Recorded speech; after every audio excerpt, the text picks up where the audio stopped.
All right, everybody, welcome to yet another Hannelore spinoff Chit Chat. With you is the Chattering Magpie and the rest of the mischief. Hello, gang. Say hello. Hello. Hey, we are starting right on time. I'm so happy to talk to you guys about these two chapters. Let's see. We got also people on the chat. Hello, Dadun from Scotland. Hey. Scotland, what a beautiful country. You lucky ducky. I bet you go hiking a lot. I'm sorry, you guys. I have a particular fondness for Scotland. I think it's a beautiful country. So I've never visited, but one day I shall. So to you out there, hello. Also, Byron Bellingham says, man, you don't want me to sleep, Magpie. I'm sorry. This is the best I could do for you, Europe gang. Unless, are you Southeast Asia gang? Where are you at? Please, please try to sleep. You can always enjoy the replay later. I don't want to be responsible for your tomorrow you walking around at work sleepless or sleep deprived. I don't want that responsibility. Yeah. I remember reading books until very late at night and then the next day having to get up to go to work. On top of having novel blues, which is what I call like after you finish a really good book and you have like this withdrawal and you don't know what to do with yourself. On top of having that, I feel miserable because I didn't sleep. So don't do that to yourself. We'll be here. Don't worry. You ever read? Have you ever read so much that you accidentally skip sleep? It's like, oh god, I hear birds outside. Yes, I have done that. I have done that. Unfortunately, more times than I care to admit here on live. But yes, that means it's a good. That happened more times. Yeah, that happened more times than like staying up all night playing video games. Wow. Reading a book. Wow. I do have to admit, when I was reading A Sense of a Bookworm, you guys, I burned through that midnight oil. And I was really lucky that it was still kind of COVID days. So like it was basically there was nothing really much to do.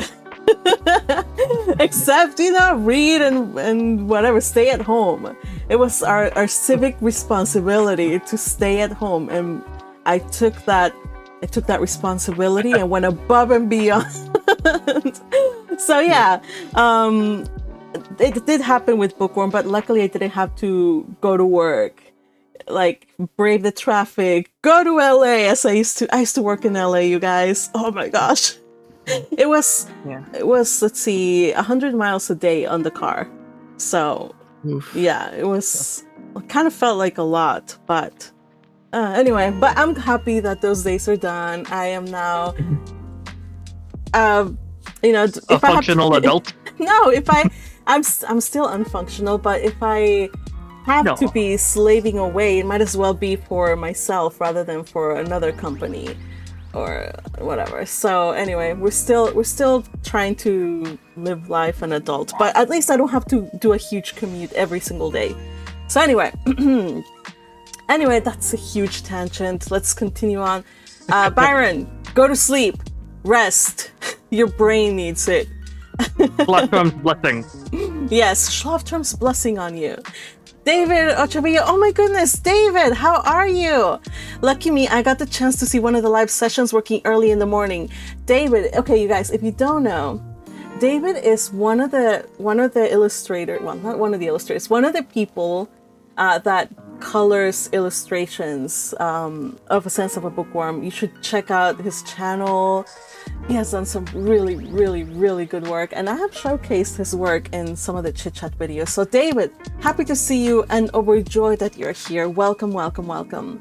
Jorma Hakuli says, who has managed to get the Rosamine Bishop figure yet? My own is still in Nagoya Airport. I hope it makes its way to you soon. No worries. It's almost there. It's almost there. Hello to you, all bookworms all around the world. Hello to you too. Oh, you're from Finn. Okay, cool. Says the chatting magpie. Have you already got your High Bishop figure? I was dreading this question. I am not. I have not. I was actually talking to the Mischief yesterday about it. So I decided not to get it after all. Just some circumstances popped up and I needed to use the money I had set aside for other things. So unfortunately, I'm just gonna have to pass on that one for now. And hopefully when season 4 comes around and they do another figurine, maybe I can get her. So I'm just going to say, like, to those of you that have it, enjoy it, love it. I've seen pictures on Twitter about it. So beautiful, so beautiful. Yeah, I hope you share pictures. If you are on X, do share pictures there. I love to see people's setups. Gillian Laframboise says, hi everyone, hello. And Ranger 1987 says salutations. Solar also says hello. Elkie Dehan says hi. And Red Tempest, where are you, Red? Why aren't you here, Red? Says Magpie was 1 minute late, just came to check in by everyone. Okay, so he just came in to basically throw shade and then he went away. Okay, Red Tempest. Okay, if you're gonna be that way. Also, hello to Noodles Dumplings Kimchi, Tassia Cooper, and Patrick who also says, hey, Magpie and Mischief, I'll be there soon, almost home. Okay, drive safely. Excited to have you here as soon as you can.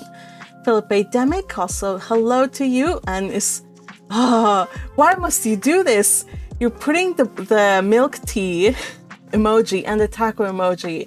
I love those foods, and lunchtime is here, and I haven't had lunch. So now I'm feeling hungry. Thank you very much. And Elkie also says, listening to you while prepping my English lesson, teacher live. Oh, look at you. You know what? You know how they say when you know that somebody is in the armed forces, you say thank you for your service? I feel really compelled to say the same to teachers out there. Anybody and everybody who is in the education field, thank you for your work. Thank you for your service.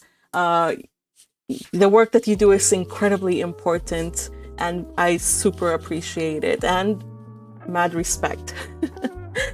Lisa Salak, hello. And yes, Solar, of course, I'm trying to include everybody. Eventually I will have to return to 4 o'clock, but we'll switch back and forth from 4 o'clock Pacific to noon Pacific. But so I'm happy that Europe Gang is here, including our very own Alvaro, who's here on the Discord. So hey, Alvaro. All right, so let's get this started, you guys. In the previous chit chat, we covered chapters. What was it? 7 and 8. 7 and 8. We covered 7 and 8. Anybody remember or care to mention some details about 7 and 8 that you recall? Hannelore and Rosamine were having a tea party to talk about poor Wilfried and the treatment he got from Rosamine. Mm-hmm. And what was the lack of treatment? The lack of treatment. Yeah. So Hannelore is being extremely concerned about Wilfried, and of course, it's not that Wilfried is a special case. I kind of feel like Hannelore just is easily moved emotionally by like people who profess to like her. Because then there was Ordwin, if you guys remember from chapter 6 and stuff, who said like, oh, like I want to be one of your suitors. Please consider me for marriage. And she's like, yeah, whatever. It's just because of the connections. But later, he betrays a little bit of him actually having feelings for her, or like really hoping, having his heart set on her. And she's like, oh, what? Oh no, I don't want to hurt his feelings. I don't want him to experience misunderstandings. So Hannelore has a lot of consideration for people who seem to like her. Like, it's like almost like the one baseline that she has is like me. That's it. Like, oh, Hannelore, no, baby. Now, I've known people that are like that, who will basically like people who will like them. But I don't want that for Hannelore. I think she deserves more. Crusher, hey. Thank you for the super chat. Says, I still ship Hannelore and Wilfried. And of course, you're absolutely allowed to ship them. We don't know what's going to happen. And so far, we didn't get resolution with Wilfried. So it would be interesting to see if whatever happens in his future will be affected by what Hannelore does in this spin-off. Jorma Hakuli points out, main issue for Hannelore is that she doesn't really know Wilfried. She only sees him through rose-tinted glasses. Yeah, that is true. I mean, that bright-stealing dinner was incredibly dramatic, and they say that when two people experience like high emotional or like dangerous situations, that something's bound to happen there. But also the thing is short-lived, so we'll see. What do you guys think? I wonder about the expectation that Hannelore has of Rosemind that needs to talk up her ex-partner. It's her ex, so as long as she's not trashing him down, that should be a pass, you know? Yeah. Yeah, but Hannelore is just very concerned. It just speaks to how concerned she is that I felt that she was speaking out of turn. Like, girl, this is not your place at all. Like, watch it, because I know Rosamund's your friend, but you're really treading that fine line between like where I would be like, yeah, you're my friend, but this is none of your business, girl. Like, I know my business. Please don't get in it. You know. Why not Sigurdswald? You know, you turn his chain to powder. Poor man, you just destroy everything out to him. No one wants to marry him anymore. Yeah, that's disrespect. That is. So, I know we have Hannelore. Honestly, and in the last couple of chapters, she's been really dragging her feet about, or not dragging her feet, but being very like, not very decisive about what she wants. Wishy-washy. Yes, there you go, wishy-washy. And a lot of it is from the fact that she's always been seen as a crybaby and whatnot. She's absolutely like a fish out of water in her own home duchy. And we can't help but wish that the Siegeland in her would wake up and roar into life and have her just whip everybody into shape. I think I made that point last night when we were reading it. Please do it again.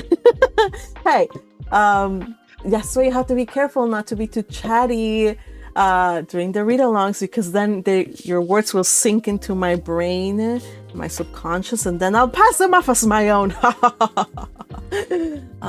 Yeah, sorry. I call theft. She's stealing my ideas, chat. Yeah. Hey, just saying. You can't copyright Talking ideas. about Linda. Yes, something came up last time we were reading, or the last chit chat about Hannelore not being really prepared to leave, because she was supposed to be married into another duchy, and that's why she has the entourage she had. Like she has a very small number. Most of them are med nobles, so she doesn't have an interest to stay in the duchy. But she doesn't really seems prepared to leave. And I was thinking, and Siglinde is from Dunkelferger. They have not sent willingly any archduke candidate out in like 2 generations. Magdalena left. Yes, she was supposed to stay in. So they've not been okay. preparing anyone to leave for several generations on the Archduke family. Well, as far as we know, her immediate family, no, but probably there's been like second or third wives. But as far as the first wife goes, it kind of feels like that. Patrick? Because the previous generation, they didn't want to marry people out No, yeah, because of Civil War. because of the war. Mhm. Exactly. So they wanted to marry people in. That's why they wanted to bring Ferdinand in from a neutral duchy. Yes. Mhm. Magdalena went out. So they're not really. I think there is an issue in the family and the preparation for their candidates going out. Okay, so Hannelore is going to be the first one in a very long while. Honestly, though, you also have exactly. Yeah, you also have the fact that a lot has changed in the past year. It's catching everybody by surprise. Patrick, you had something to say earlier. He kind of said it already. Okay. All right.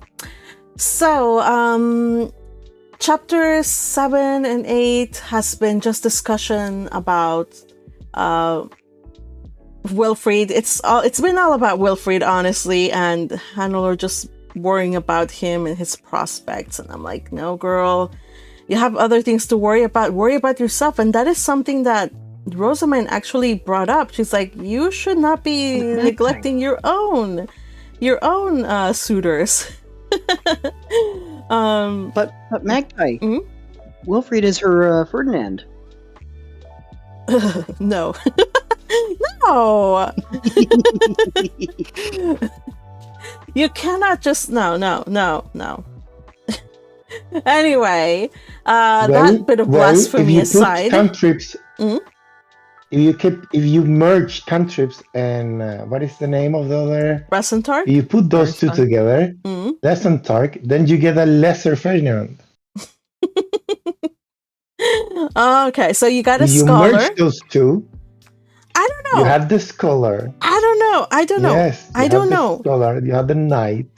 I get it. Like, I get where you're going, but I cannot take Resentark seriously. I just can't. Not after we saw him in this chapter being hauled away like a sack of potatoes. I'm sorry, you guys. Okay, so it's like, He's more like you know how a hunter just like carries a rabbit by holding it by its ankle? I just imagine it like that. yeah. He seems more like a Heisit's character to me. Yeah. Teal, were you saying something? Well, you will see that Resentark is a very deep guy. Okay. It's a musclehead. Teal. I was just gonna say, rather than held up by the ankle, I saw him held by the scruff of his neck like Yeah, a me disobedient too. puppy. Me too. That's how I saw him. And then somebody brought up the hauled by like a sack of potatoes. Somebody said he was being hauled by the heels. But maybe we should go and how this happened, because I don't know if everyone who is participating really has read those chapters, because they were in the Tea Party. They had to cut the Tea Party short because there was this incident. Mm-hmm. Where there was the dormitory supervisor was not available, so they had to interrupt There you the go. Tea Party, so Hannelore could go and check out that there was this unsanctioned theater/fight. Thank you for keeping me on track. To chastise him for that. And then she comes back and finds her two, boyfriends. Boyfriends. Having her two boyfriends. Or Suitors. Potentials. Mm-hmm. Her two candidates having a fight, which was very one-sided. Mm-hmm.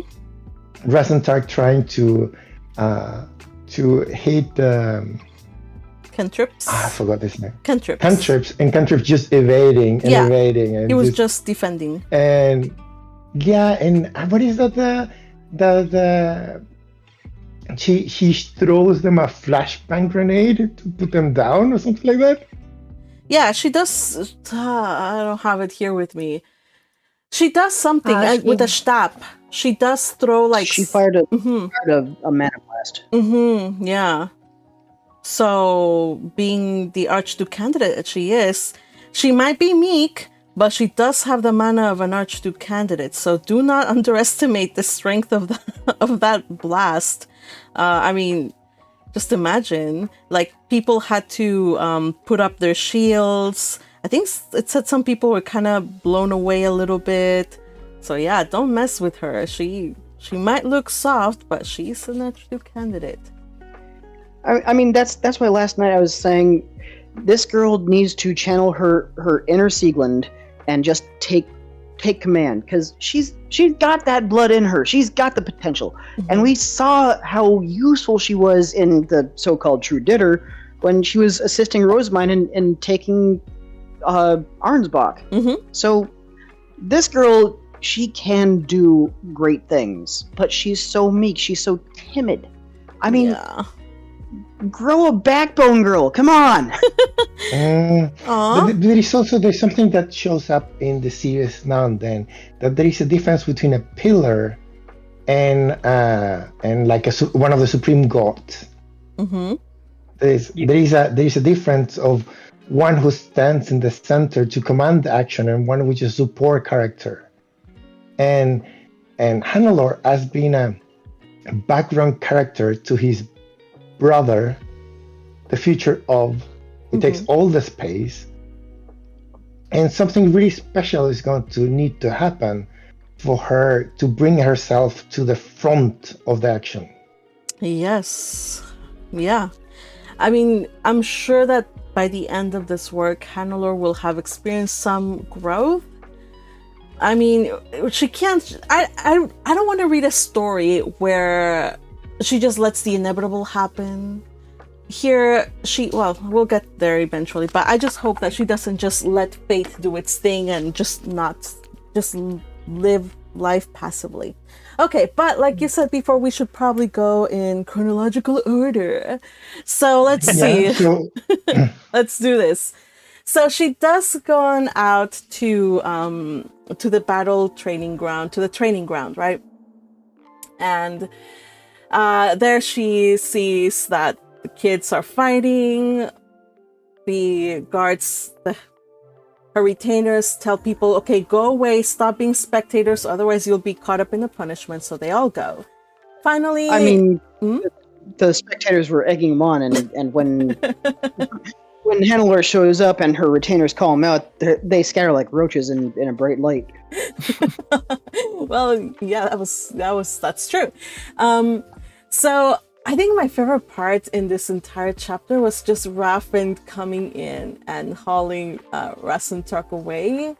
And also seeing, Hannelore use her magical girl powers to stop the confrontation going on.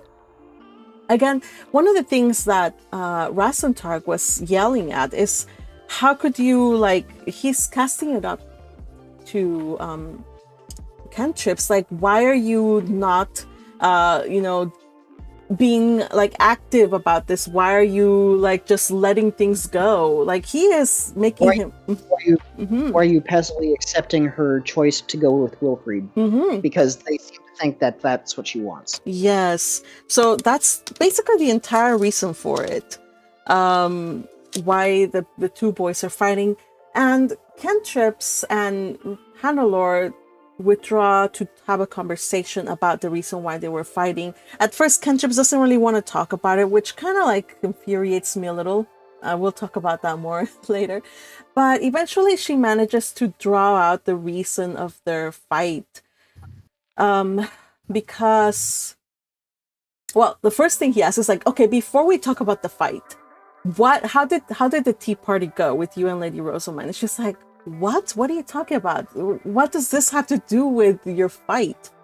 And he's believe me, it's important. I need to know, how did that go?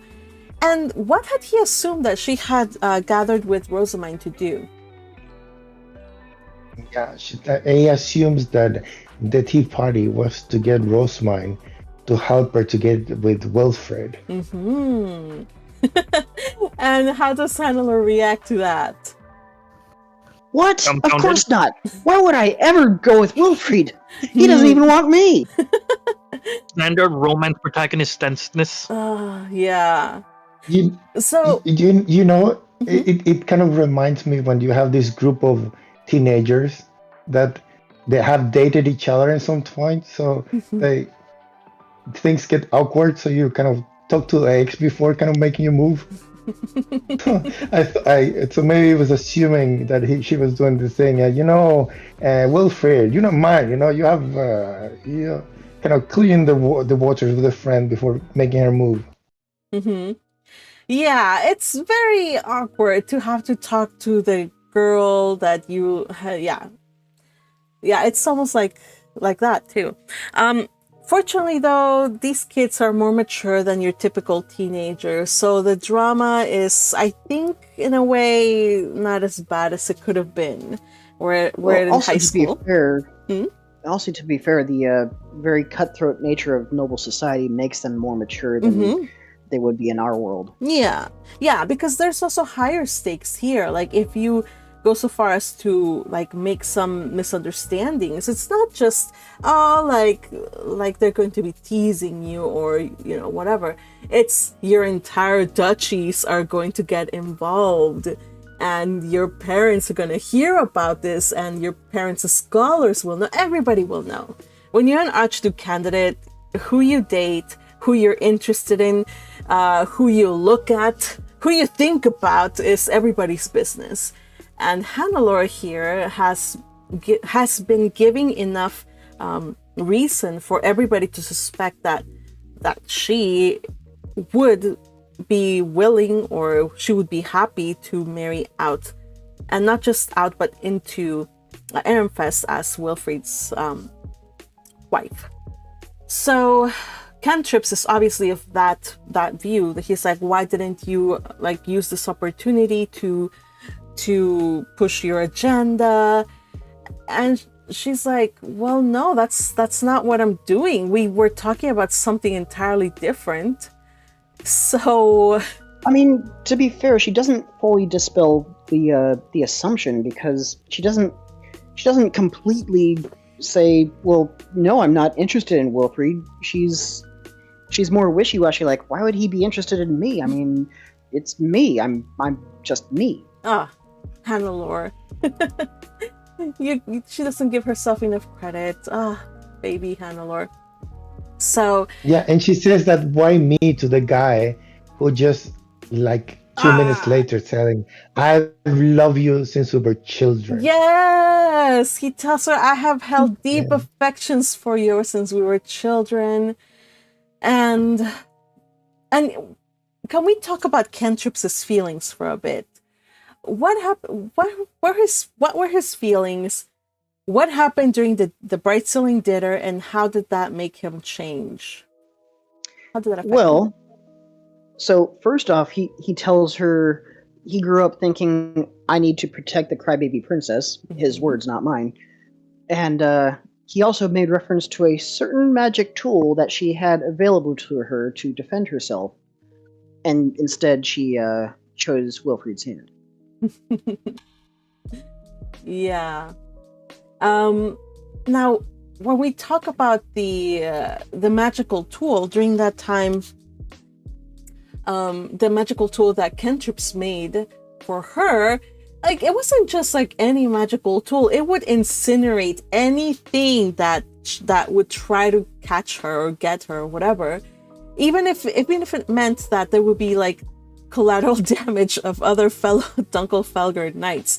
Like, she would use it, she would be safe, but the person trying to drag her out or whatever would be burned to death. Now, that's not something that Hannelore, I'm sure, wanted to use, especially with people that she knew that, given the circumstances, it was Lestalot who pushed for the Bright Stealing dinner, so it would make no sense for her to do something so frightful to people who are just being pushed into dinner. Neither Wilfried nor Rosamund wanted it. Yeah. I was just saying, Lord of Evil on steroids. Yeah. So I get why she didn't use it, but I also get why she also has this. Her weakness is that she just wants somebody who will not treat her like her brother, which means that she wants somebody who will actually listen to her. And I'm like, man, the bar is set on the ground if that's yeah. And you have one in front of you because Cantrips was the one who noticed she wanted to be the master of Schwartz and Weiss when she made that comment in the library about the magic tools. And he went and told Lestilot, and Lestilot just made a big thing out of it. Lestilot so he always has been ruins keeping things. an eye. He has been keeping an eye on her forever. Yeah. Shines new light on the Syscon. Maybe he wasn't such a Syscon after all. Shush! Stop it! Never. No, but honestly, I feel like this girl, she has, I think, let's see, Phoenix, you pointed out in the voice chat that she has a lot of trauma to overcome. Yeah, it's just a lot of her upbringing. I think the fact that she's been like a little bit of a fish out of water, she doesn't feel like she's a true Dunkelfelger person. I feel like she just wants to run away. Not from Dunkelfelger, but from her own identity as a warrior princess. And I think that's something incredibly sad because she should be embracing that. She should be really feeling like she doesn't have to fake her way or fake it. She is already, the Dunkelfelger princess, Hime-sama. Like, take ownership, girl. So I just want her to be cool, Oh, by the way, Crusher made some images, so I shall switch them. Fade. There we go. There you go. Crusher, thank you for the images. Super cute. I don't know how you did it, but they're super cute. He said AI. AI. There you go. Oh my goodness. Are you a Hannelore Wilfried shipper, Crusher? Are you? He said so with super chat. Okay, yes, that is that was kind of like a rhetorical question. Oh. If it causes you to react a certain way, then I'll be a Hannelore Wilfried shipper. You know what? I am okay. You guys ship. I will just stand back, you guys, and I'll just continue on with this chapter. I'll just continue with the chapter. So, when Kentrips saw that with his scholarly work, he had no power to protect her, he kind of had like a that was a hit on his own confidence that he could protect her or deserve her. So he decided, rather than push himself onto like her and try to get her to like him, he decided the next best thing I can do is to make sure that wherever she goes, whatever she decides, that she's happy and that it's not against her will. So that is why he's been kind of like saying like, oh, I will do whatever you want to do. Like, if you want to marry out to another duchy, I'll do it. And in fact, he's been pushing for her to go on and get her man Wilfried, including in this chapter. Towards the end of the chapter, he tells her to do what? To Wilfried. Go and talk to Wilfried. Not propose just to Wilfried. Yes. To Dunkel. Yeah. Dunkel. Not just talk to Wilfried, you guys, but Clarissa. Yeah, to address him in a Clarissa way. Just when words don't work, you talk through fists. So he's like, you should try that approach. It worked for Clarissa. It worked for Lady Magdalena. It can work for you. Speaking of Clarissa and the very unique Dunkelfelger way of proposing, some retainers had some interesting things to say on that front. Yes, we'll talk about it in the next chapter, though. That's chapter 10. But yes, yeah. When we get there, be sure to talk about it. there was also a lot of point that he goes and says something to Cantrips tells Hannelore. And he said, you need to check on the timeline. And Hannelore is like, why is he talking to me like my freshly baptized kid? And then he goes, okay, I see you're not understanding this. So let me explain it to you. And he explained the timeline. And then Hannelore was like, oh, I was not really getting this.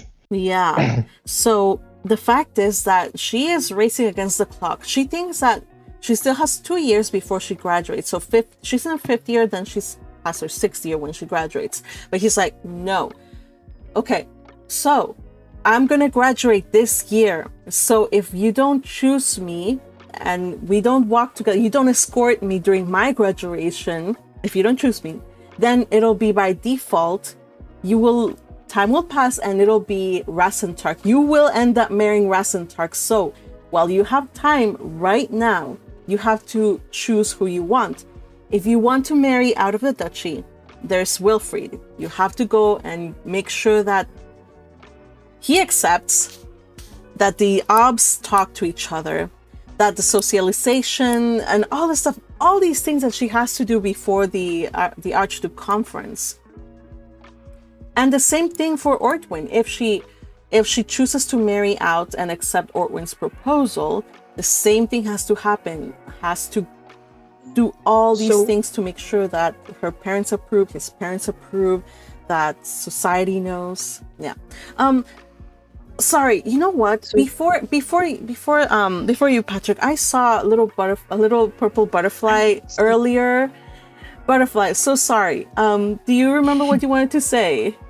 Yes. Well, I was going to say he was also saying that Aaron Fest knows what kind of proposals Dunkelferger does, so it would not be a huge surprise rather than the bride stealing dinner, which they didn't know the whole encapsulation of their tradition. That is very astute. I should certainly hope that this. I think the story of Clarissa and Hartmut is fairly widely known. What do you guys think? Well, no. Rosemine retainers might know. I don't know. Not to get dunked, but I don't think that it's known beyond that. Do you remember how badly information flows between Archduke candidates? Hold on. What's going on here, Patrick? So, to comment on that point, that Avaldi, I don't know how to say your name, sorry. To comment on your point, I will have to figure that one out later. I'm sorry. Anyway, I think there was such a spotlight on Rosemine during her time in the Royal Academy that they're also paying very close attention to her retainers, and I'm very sure that Clarissa's her cornering of Hartmut was a very hot topic and gossip within the halls of the home academy. Yeah, there's two ways it could be looked at. I think we should put a little bit of a pin there. We'll circle back to it in future chapters. We'll see whether or not the story was known, etc., etc. Yes. But I also had one main point. Oh, yeah. For earlier. that. Yes. Yes. I was going to say that Mia Kazuki has a fantastic way of telling these stories from a certain perspective, where we're seeing through the eyes of her main character in whatever form it takes, and she keeps very close attention to how other characters see the same things, so that when those characters explain things for her main character, it kind of opens our eyes and we see it like, oh, so we're not seeing the full picture here. Mm-hmm. Yeah, and that's the magic of writing from a kind of like a unreliable narrator is usually the Yep. best way to write it, is when it's just one person. We're living in their mind, we're reading their thoughts, we know all about their inner desires, what makes them, like twitch. Mention dinner and she will just, her eyelid will twitch, as Ortwin pointed out. So yeah, it's lovely to see how people outside are saying like, well, this is my point of view, and you're like, whoa, okay, well, we get that same mind-opening moments as Hannelore does. All right, so I think we're gonna move on to the next chapter, chapter 10. It's basically continuing the story. The title is called, at the end of this chapter, you guys, of the first chapter, Kazuki-sensei tells us the next chapter is proposal. And I was like, okay, cool, proposal. And then chapter 10 comes around, 0 proposal. Thank you very much. So disappointed. My day is ruined. All right. Really a classic romance author. So we have the two finish the conversation. She retreats to think about it herself. But before she does retreat, he does say, like, I know you are unhappy with being married to either one of us. Like, your face showed it when your father announced it. And she's like, well, okay, I was not aware that I was showing anything in my face, but the honest to God truth is that I am not depressed about the people I have to marry. It's the fact that I have to stay in Dunkelfelger, where Ditter is the only thing on people's minds.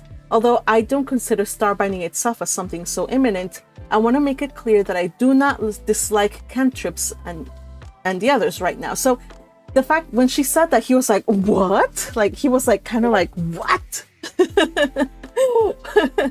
I liked seeing seeing cantrips. And honestly, you guys, I don't know about you, but I'm shipping cantrips right now. Like, I'm like, go cantrips, go. Like, he's the one that, like, I got my money on. I'm just saying. Yeah, he's the most kind. My jokes aside, Magpie, yeah, Kentrips is the guy that I like best for Hannelore. From a cynical story writer's perspective, he's like the new original character that seems like designed to go with Hannelore. So yeah.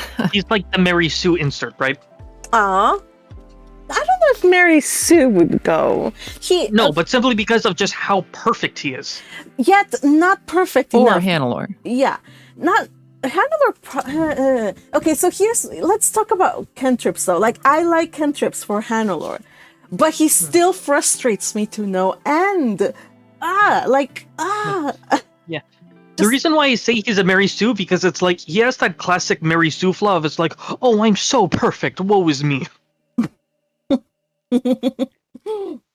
Thank you very much, Mr. Thomas Hayden, for the $20.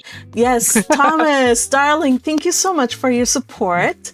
Says, dropped in to say hi and good job on covering Bookworm's World. Yay, I'm so glad that you're enjoying our little discussions on Bookworm. We are diehard fanatics. We need to have Bookworm every single week. So I'm overjoyed that you are appreciating them and have a whole bunch of hearts. Yeah, there's more stuff coming, so just be on the lookout for that. And thank you for your support.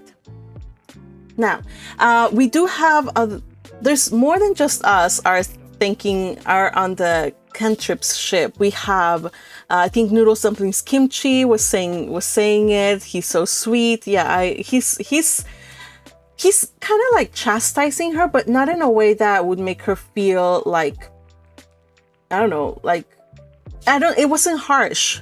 He's kind of like, well, kind of like a wry, kind of like, I'm kind of like disappointed, kind of like, but he's still very patient with her. Like, he is very patient with her, and that's nice. And it comes from the fact that he is a bit older than her, so that is also in his favor. Rasentark is in her age, and honestly, he just looks like her little cousin. I can't take Rasentark seriously at this point. He's almost in the same level as her little brother, Laugh-a-Leg. So, I don't know. That might just be me. So, Well, in the cover art, Kentrips actually looks very similar to Ortwin. I mean, if you take out the hair color and eye color. Yeah, let me see. Hold on a second. Let me just... Yeah? Let's see. All right, I'm scrolling down so we can see Kentrips. Okay. There's a little bit. He does look more mature. From, I think age-wise, we have Rasentark. He looks like a little boy. Then we have Wilfried. Yes, very much so. Who would be next. And then it would be Ortwin. And then it would be Rasentark. Ortwin has a kind of like, you know, those shows where the girl has a lot of guys to choose from and she has to choose one. He's the one with the long hair who's very aesthetic, very, very standoffish, very beautiful. That's kind of like the vibe that they put on him. Whereas Rasentark is kind of like... so that's what Magpie finds beautiful. Not I. Just like, he looks pretty like a girl. He almost looks like a girl. Just add a little bit of, like, tweak his hairstyle a little bit and it's a girl. Like, really? That's what I mean. So, anyway, so... Not beating the allegations here, Magpie. All right, so we continue on with... Hannelore returns to her room. Cordula is waiting. Cordula is hoping things, but she forgets that she is talking to Miss Density Extraordinaire. She's like, well, were you able to, like, you know, like, move ahead your relationship with Rasentark? You had this rare opportunity to talk alone. Did he manage to woo you? Did he use up some sweet words to propose to you? What exactly, like... And she's like, no, we were just talking about, you know, how dense I am and how slow to act I am. And she's like, oh, Cordula's like, what were you thinking? Kentrips, you misused this opportunity. So we know Cordula is also on the Kentrips ship. And Cordula also mentions the myth of Verforimir and the two suitors. Mm-hmm. Remember the one that Roseman read on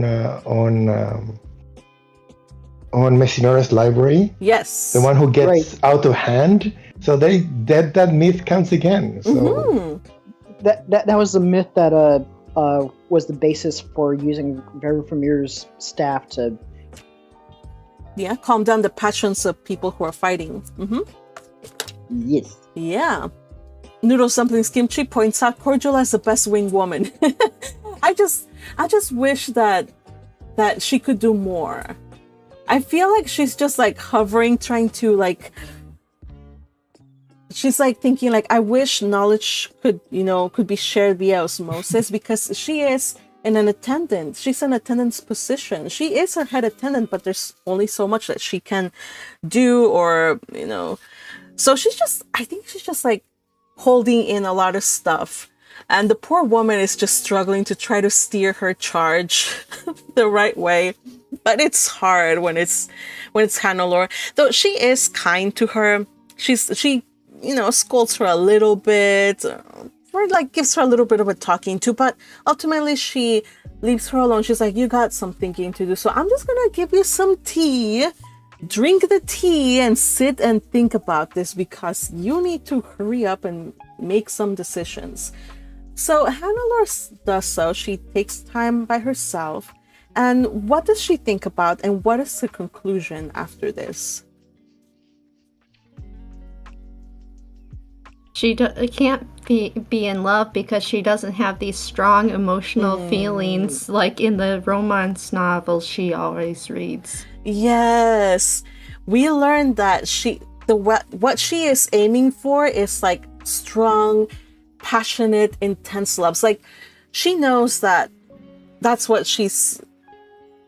When she thinks about Wilfried, she's like, okay, so I do feel good things towards Wilfried, but I have to wonder, is it really love?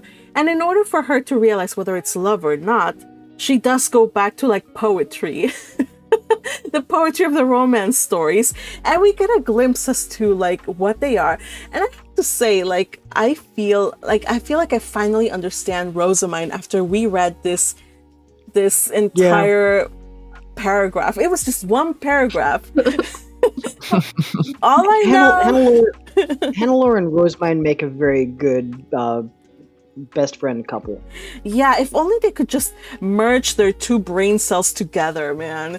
That I think. I mean, they kind of have. But the two brain cells are fighting for third place. Oh no. Well, whatever the case, Rosamund needs to have more awareness about romance and in general. And Hannelore needs to be a little bit more pragmatic and realistic about things. Because if we are judging by the books that she's reading, it's all about, wintry desire and a whitest garment that embraces all. And I don't know what this all means, but I think it's lewd, you guys. I don't know. Probably a hug. My theory is that all those things are euphemisms for a hug. It's a hug. Okay. It's a hug. Very good. Okay. A very sensual, good feeling hug. The very one. Oh, it's a good hug. It's a good hug. It's enough to write poetry about it. A friendship hug. And when they go down in history, they'll say they were very good friends. All right. So, oh, by the way, but didn't just Rosamund before she left Ironfest had a good conversation about this with Elvira. So probably Hannelore has not had that conversation with her mother. I'm sure she has. I don't think she does. Yeah, I think she has had a different conversation with her mother. It's just... I was gonna say, I don't think Sieglind is as... neglectful. I don't think she's neglectful. I can't really say that Elvira's all that neglectful either. But it was circumstances. Yeah, there you go. Yeah, but the thing is, Sieglind is a Dunkelferger woman. She was going to be the second wife, ended up being the first wife because of the war. She herself was not educated to leave. Yes? So how does she knows how to send a daughter away? I trust Sieglind enough to actually be able to handle being first wife and to raise a first wife. However, I think that she has been struggling on many ends. The fact that we got a chapter that's just her and Hannelore. I think it was back in part 5, volume 3 during the Interduchy tournament. It was a really beautiful chapter. We got to see her inner instincts as a mom and how she's trying to mother her. I think a lot of it is just, you can have the best of intentions, but you also have to be very wise when your child is, particularly sensitive or just, doesn't fit the mold of everybody else. And I think that's the case for Sieglind. In a way, she may find herself a little bit, bemused as to what to do with this pretty little princess that she has. She's like, I was not brought up to be like this. I don't know how I can deal with her, but she's trying her best. And I think she's given her enough talk about, birds and the bees. It's the stuff about go where your heart leads you. I don't think she has talked about that. I think she's only talked about duty. So now when Hannelore is spoiled for choices and her duty and it's not about duty, it's now on you, Hannelore. Hannelore is like, I don't know, all my life I've been told what to do. And so she's basically frozen, the poor dear. So there's a lot of factors here. And I have of all the women in A Sense of a Bookworm, I have the highest respect for Sieglind and Elvira, and others. But those two women, they're I respect them a lot. I trust in them with everything. I reached here the perfect moment when you were talking with not a lot of spoilers, but it's perfect. I really can't wait to actually read the Hannelore story because I'm still holding off. Oh. You should just join us. Read it. All right. Yes. So we're almost out of time. We do have to continue on to finish chapter 10. Basically, she thinks about what she wants. She realizes that her feelings are not as strong as those in the book, so it's not really as intense. So she's not going to give herself over to try to cause chaos around her, because it would basically cause chaos and disorder if she goes against her parents' wishes to marry into the duchy. So she's like, Furthermore, she also thinks about what her father would want. Her father did not tell her to try to make ties with Ehrenfest. She's like, my father doesn't see Ehrenfest as particularly important. He actually placed an emphasis on me continuing to establish my ties with Alexandria via Lady Rosamine. So I think he is focusing more on Alexandria rather than Ehrenfest. So I think I should just give up on this. So she does. So I think she's misreading her father's intentions here, because I believe that Ehrenfest is a very attractive destination for political duchy. Yes, it's a very attractive duchy for political arrangements. And I believe that he, like most of Dunkelfelger, believes that this girl loves Wilfrid, so she's going to pursue him. Yeah. So we are going to. Could also be Hannelore's fault. Yeah, we have to move on. I hold that thought. We're almost done. We'll try to fit it in. We're short, like 3 minutes. So I'm just trying to continue on and finish the chapter. Hold on. So she goes downstairs to the dining hall, and what happens there? She is, confronted by Resentark, who wants to talk things out with her, and she's like, no, I don't want to. I don't have the energy. Finally, he's escorted away or told to go away. So he does. And while she's eating, another Dunkelfelger person approaches her. It's not a retainer of her. It's just another girl, and her name is Andrea, and she asks her, "Oh, Lady Hannelore, do you know about Lady Clarissa and how she's doing in Ehrenfest?" It turns out that she's asking because the Ob once asked her friend Herluga, who's a Med noble. He wants her to form a connection with either Lord Roderick, yes, our very own Lord Roderick, who's an apprentice scholar, or with Lord Raymond, yes, our very own Raymond. Both of those two, their prospects are bright, apparently. There's a girl from Dunkelfelger who would be an excellent bride for them. So with this, the conversation goes into the fact that it's not just her father wanting Dunkelfelger people to join Ferdinand and Rosamine's ranks and as the retinue, or even just random Arnsbach or Alexandria nobles. He also is intending to form connections with Ehrenfest, which is news to her, because apparently, turns out that she has a little sister, and her name is Longtace. Anyway, something like that. Longtace. And who does her father want Longtace to marry? Melchior. Melchior. And so, what does Hannelore think about this, and what does she come to conclusion when she hears that her father does want to form connections with Ehrenfest after all? Well, a Dunkelferger Archduke candidate like my little sister can go to Ehrenfest, why can't I?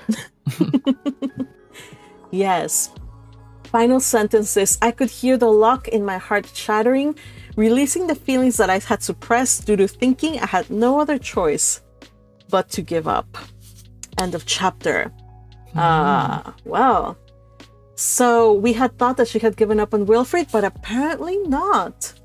Also, you guys, the author's notes on this one cracked me up. It cracked us all up here. She's like, it turned out to be a false alarm. Yeah, how dare you? It's like Kazuki Sensei telling you, psych! So we're not going to get the proposal in this chapter, or in this time. We didn't get to it, but maybe next chapter. I don't know. She said at the end of the notes, next comes the proposal. So we're bound to see some action next one, and I am so excited for it, you guys. She should end every chapter with next comes the proposal. No! Oh no! Seems about right. And then it be someone else's proposal. Everybody's proposing here. So yeah, you know what? She could do that, and she would still fulfill upon her promise. She could still deliver. Just somebody else proposes. Good point. I want to see. Hannelore is going to get more intended. Yeah. Maybe Laufeyleg is going to propose again. Oh no! I'm actually kind of glad that Laufeyleg's not around here, because he was just chaos embodied. But I do miss his little collar that cut him off anytime he said "ditter." We need some of that again. Ditter. All right, so I think we covered everything else, and we are out of time. But if I missed anything, or if you want to share anything, any impression here, as long as it's not spoilers or that leads into spoiler territory, feel free to share. I think that Hannelore was not offered or kind of talked to Wilfred, or that didn't come up, because she asked to leave Ehrenfest alone on her behalf after the whole Bright stealing Dieter incident. So she kind of clipped her own wings. Okay. So we'll see. And she had the perfect opportunity while she was in Ehrenfest. Yeah, and also during the tournament. Yeah, she had a lot of chances to actually make her move, and she just let them pass. Well, up until now, she was always going to be tied to the will of her family. She was always like, well, I already messed up. The fact that I was with Wilfrid and that I took his hand, like, besmirched my future. So it was already like a dangerous topic for her, really, to go back to Wilfrid after she had dishonored herself in that Bright stealing dinner. So it was never really an option to go there. It would just make things worse for her. But now that... But after when she was in Ehrenfest, after the battle, she was trying to get Rosamund with Ferdinand, and she had the perfect opportunity to get there with the Archduke family. Say, what about Wilfrid? I guess she could not make her move. Yeah, she could. But I think she had other things in mind, like the romance that she was seeing firsthand between freaking Rosamund and freaking Ferdinand. She's like, she only had thoughts for that one romance, this epic romance that was playing out in front of her. I don't blame her at all for not thinking about her own romance at that point, because, I mean, who could think about anybody else except the Rosamund Ferdinand supposed epic romance happening? By the way, thank you so much to Papa Luki too for your support. Oh, it's your first super on a live stream. Thank you so much. And also Thomas Hayden for your continued support. Another super chat. Thank you. Says, in honor of Byron Balim and Jorma Hakuli for good points. Oh, Byron says, I feel like Hannelore will be the one chasing Wilfrid. I think so too. It feels like that. I don't think Wilfried would go after her. I don't think he would have it in him at this point. He's healing from whatever happened in Arenfest, and his situation's not stable enough. And also, Jorma Hakuli says Rosa might need more females from Dunkelfelger into Alexandria. Can you imagine the chaos that will explode there? Like, let's not forget that most people from Dunkelfelger will find any and all excuse to ditter. I don't think that Ferdinand deserves that. Let Ferdinand have his alone time in his research lab. Let him, do what he wants to do. He doesn't need to wrangle about half a dozen Dunkelfelgarians who want to ditter him every day. I don't know. He already has enough of Heisitz. Yeah, but at least Heisitz is a duchy away. I was just gonna say, I can just imagine Heisitz during the Royal Academy days, like, Ferdinand studying. It's time to dinner. Oh man, I kind of wish we had some short stories of the Ferdinand time in the Royal Academy, but unfortunately, we're never gonna get them because Kazuki Sensei said it was gonna be too depressing to write about his past. Sadness. But anyway, yes, it's good to imagine, and I think that's not my headcanon. That's what really happened in his academy days. Oh, so much fun stuff in this chapter. I take it back, you guys. When I first logged into Discord, there was only, I think, Little Butterfly, Teal, and myself. And we're like, you know what? I think this one's going to be short. There's not a lot to talk about. Not a lot happened. But you know what? Quite a bit of stuff happened. And there was quite a lot of stuff to discuss. So just want to say thank you to all who participated in the chat. Also, Crusher, I did not forget you. I see you there. Your question is, which gods should Hannelore pray to Blue Anfa? I think she should just pray to Berfirmir, just to calm everybody down. I think she just needs to, like, douse cold water upon her entire duchy. Or, of course, the god of enlightenment. I forget his name. I will not try to butcher his name. That one, too. She needs some of that guidance. So, yeah, just want to say thank you to Papa Luki, too. Thomas Hayden and Crusher, who supported me via via Super Chats in this live stream. Now, you guys, I truly appreciate your support. When you like, when you share, when you comment, when you subscribe, that always really helps the channel. And also your monetary... most of all, when you give her money. I was getting there. And also your monetary donations also help a lot.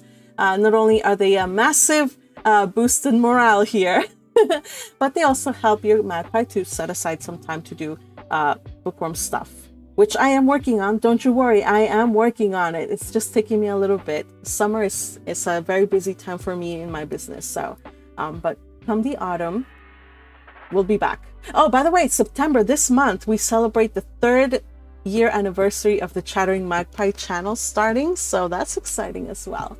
Yay! Yay! All right.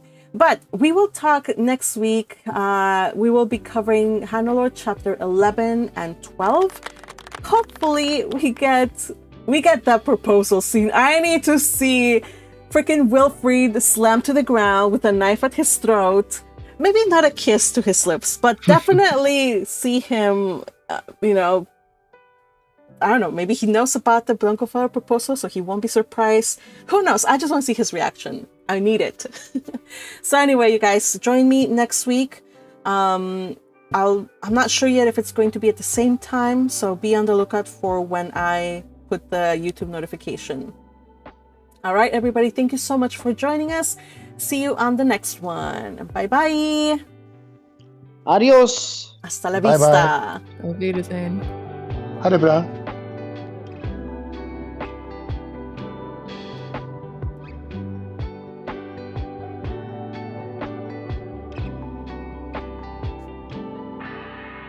Okay.